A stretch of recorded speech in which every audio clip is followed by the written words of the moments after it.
কোথায় আছে শান্তিটা?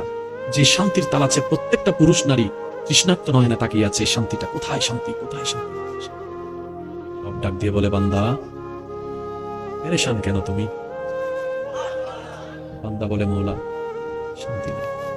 খাওয়াই যারে সেই পরে বদনাম করে, যাকে গর্ত থেকে তুলি সেই উল্টাই গর্তে ফেলে, যারে চাদর দিয়ে ঢেকে রেখেছি সে আমার কম্বল টান মারে, এমনকি যাদের জন্য দিন রাত কেটেছি এক সময় সে আপন জনেরাই, বউটা, স্বামীটা, সন্তানটাই চুপ পল্টি মারে, আমাকে আর চিনতে পারে না। যতদিন দিতে পেরেছি আমার চাইতে ভালো আর কেউ নাই। আজকে আমি 3 মাস অসুস্থ হয়ে আছি, আমার ছেলে আমাকে বর মনে করছে, আমার স্বামী আমাকে বর মনে করছে, আমার বউ আমাকে বর মনে করছে।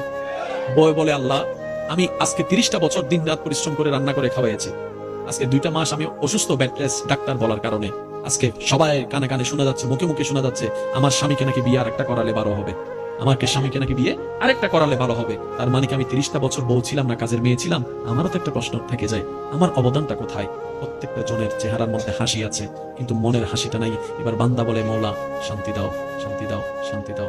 রব বলে যে শান্তি তোমরা তালাশ করছো, আমি রবের দরবার ছাড়া ওই শান্তি আর কোথাও পাবা না, আর কোথাও পাবা না।